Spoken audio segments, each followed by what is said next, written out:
Magandang hapon mga kadayo, welcome back po muli sa aking YouTube channel. Ayan, nandito tayo sa Robinson ngayon. Bibili tayo ng gamit dahil back to school na naman. Ayan, sundan natin sila kung ano yung bibilihin ng dalawa. Tara. Malaki kasi yung panya, baka sana kumasya na. Ayan. Tapos tignan natin si Kasugi sa kabila. Ayan, naghahanap din siya ng shoes niya, no?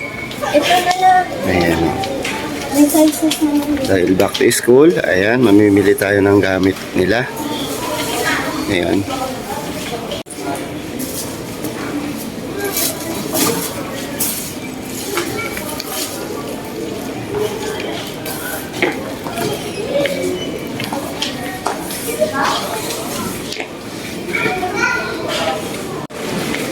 Ano, okay na yan?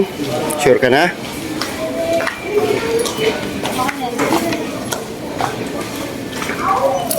Kasya sa kanya?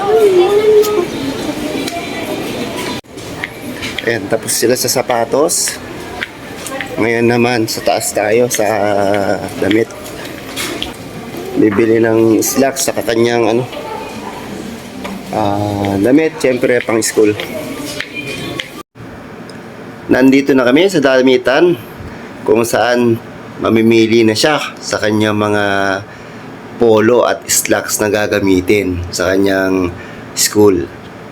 Si Kasuki at si Mama Jel, nandun naman sila sa kabila, mga kadayo, at namimili sila ng bag ni Kasuki. Mamaya-maya pupuntahan natin sila Kasuki doon sa kabila. Tapusin muna natin itong si Kuya. Pagkatapos ni Kuya dito at aakit na rin po tayo. At yan, may nag-assist na po sa kanya. At nakapili na nga si Kuya, no? Sinusukat niya na kung tama. Mahirap naman kung pag uwi niya, maluwang pala sa kanya yung kanyang napiling slacks, ano? At dahil nakabili na si Kuya ng kanyang school uniform, maakit naman tayo mga kadayo.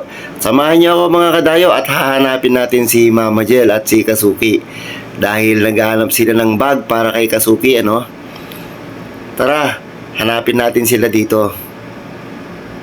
Yun na lang po ang bibili natin para makompleto po natin yung kanilang mga gamit sa school.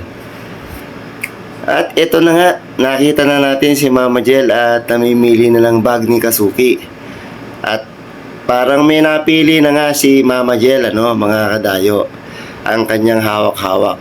Tara mga kadayo, samahan na natin si Mama Jel magbayad. Akala nyo ako magbabayad, Nandito na nga tayo mga kadayo sa cashier at magbabayad na si Mama Jel sa aming mga binili, Pagkatapos namin po dito ay kakain na rin po kami bago po kami uwi kasi ginabi na po kami para pagdating po ng bahay ay magpapahinga naman kami.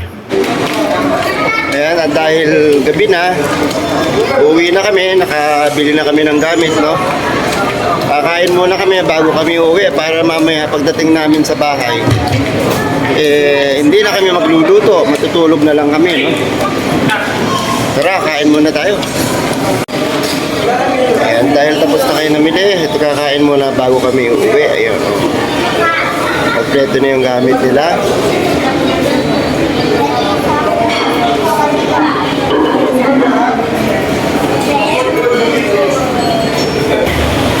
Maraming salamat sa inyong pagsama dito, Hanggang sa muling video po natin. God bless po sa inyo lahat.